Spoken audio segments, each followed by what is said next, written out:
Welcome to Morning Movie News. The first of the 3 stories being covered on today's episode is one that you suggested. As I said, this is going to be the most interactive show here on Beyond the Trailer, and a number of you asked me in the comments yesterday for my thoughts on Only God Forgives being booed at the Cannes Film Festival. Quick backstory, this is the Nicholas Winding Refn, Ryan Gosling film. It's their follow-up to Drive. It's about street fighting in Thailand, Bangkok, Thailand, and it kind of involves the criminal underworld of that city. Ryan Gosling stars in it, Kristen Scott Thomas, and then I believe a famous Taiwanese actor also is in the film. And what the critics are having a problem with is that Taiwanese actor who plays a criminal underlord, he has a torture sequence in the film where he's interrogating somebody and the camera does not pan away. The vibe I'm kind of getting from what people are saying is it's almost Saw hostile level violence, like those kinds of films. I'm also hearing that the film is misogynistic, and basically overall the impression seems to be that it's shocking and offensive for the sake of being shocking and offensive. And critics felt they didn't really get any artistic return for that, or artistic motivation, or meaning, and so they kind of felt violated and cheated. They asked Nicholas Winding Refn what he thought about his own film being booed, and he said that good art is divisive, and so he's not upset about it at all. Carry on.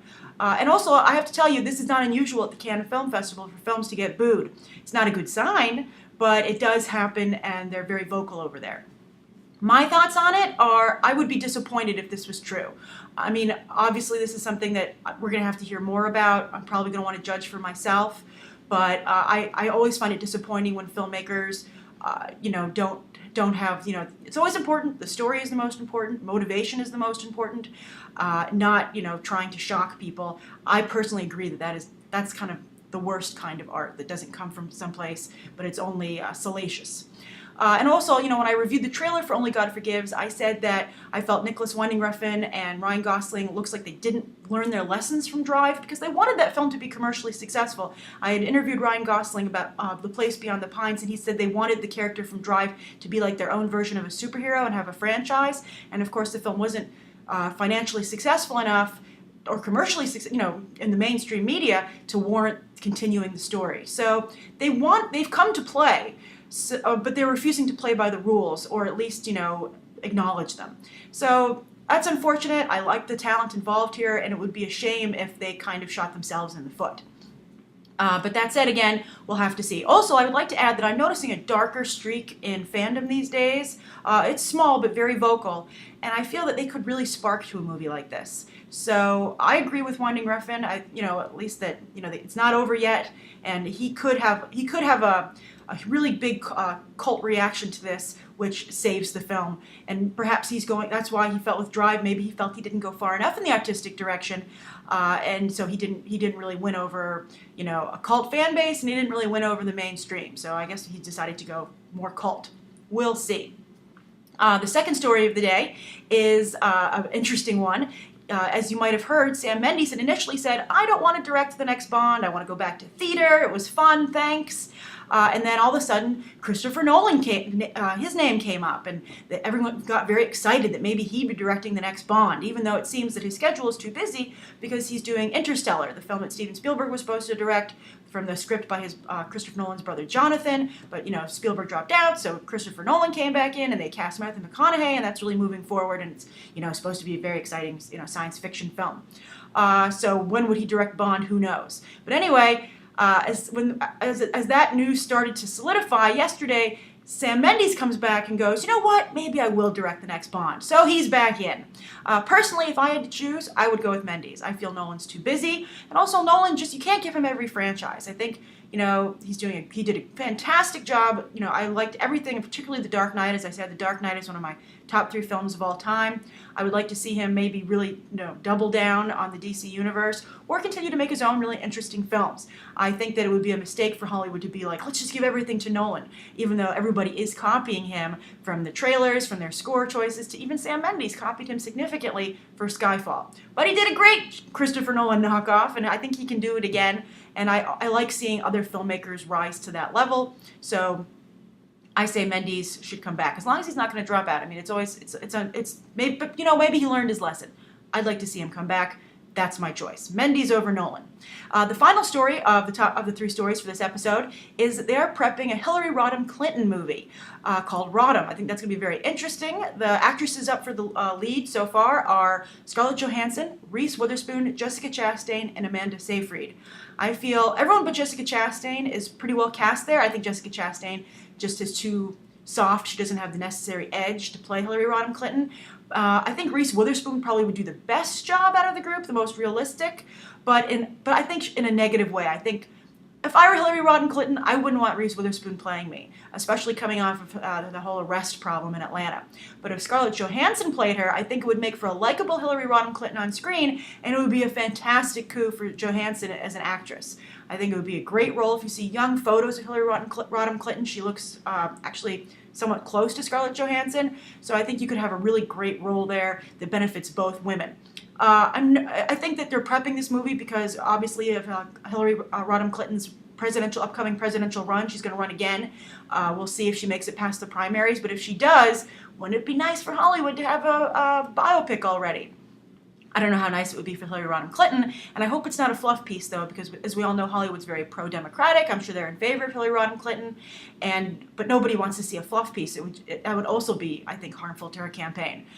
Overall, I'm sure she probably wishes this movie didn't exist and wasn't being readied, but hopefully she'll get Scarlett Johansson to play her. Now, as I said, every episode I'll answer some questions from the comments from yesterday's episode, and I have 3 that I've picked. The first was a question about Star Wars and whether or not J.J. Abrams would shoot the film digitally or on film, and if he would shoot it in 3D. Because, as we know, for Star Trek Into Darkness, he was very against 3D. He shot it in 2D, and, he had to do a post-conversion because the studio was like, nice try. But a number of you were very happy with the results, so I guess post-conversion has come a long way. I think for Star Wars, though, Star Wars has always been a technologically advanced franchise. I mean, it started LucasArts. It started Industrial Light and Magic. So I feel that Star Wars should be as advanced as possible. Also, there's so many special effects in the film, it just seems silly to me not to go digital, because you have to just add everything digitally almost anyway. So it's like partially an animated film. Also, I think they should shoot in 3D. I mean, why not go for the best result possible? He knows he's going to end up there, especially after Star Trek Into Darkness. I think J.J. Abrams is only kidding himself if he thinks he's not making a 3D movie at this point. And hopefully Disney and Kathleen Kennedy will, have a nice, strong, but respectful talk with J.J. Abrams about the technological necessities for the film. Also, Canon, for instance, there's the Canon camera. Digital cameras have gotten quite good that you don't have to sacrifice the filmic look of a film just because you're shooting digitally. The other 2 questions both pertain to the Lone Ranger, so there's kind of like a group answer here. The first was, do I think the Lone Ranger will be successful? I think it's really iffy at this point. I feel that they made a huge mistake with the color palette for the film. They went with a really bleached out look. If you look at the top grossing films of all time, they are very rich. Even Batman was, it had dark colors, but it was a very rich looking film. This kind of bleached out look, I feel, just isn't appealing to audiences overall. So that's a tough sell right there. I feel Disney should have stepped in and be like, Gore Verbinski, Rango won an Oscar. Some people liked it, but it was not a huge hit. You can't make live action Rango. And so that's a problem. Westerns are a tough sell. I think Johnny Depp is a tough sell these days. And I feel Armie Hammer is not going to, even though I like him as an actor, I feel from a business standpoint, he doesn't really bring in audiences. The other question, though, was, do I feel that Johnny Depp is hurting his career by continuously teaming with Helena Bonham Carter? And my answer is yes. I think that audiences are really at the end of their rope with Johnny Depp a little bit. And when they see Helena Bonham Carter standing next to him, they just let go. I was watching Mad Men last night, and they had a quote, a character quoted Laurence Olivier when he just, kind of dismissively said, let the wig do the work. But I feel that while Laurence Olivier was probably in a bad mood when he said that, that's really what Helena Bonham Carter and Johnny Depp are doing almost at this point.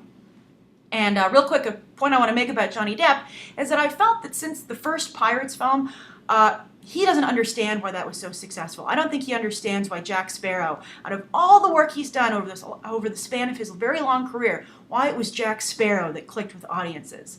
I think he was playing around, trying to do something fun with the role, and I think he never expected audiences in the mainstream to grab onto it the way they have. And I think he doesn't quite understand that. I think he doesn't understand So I think that you're seeing when he acts is a misunderstanding of what's exactly audiences want from him, and also a fear of losing that support, because it's made him an iconic actor right up there with Robert Downey Jr. and hugely successful. We're talking tons of money on the line.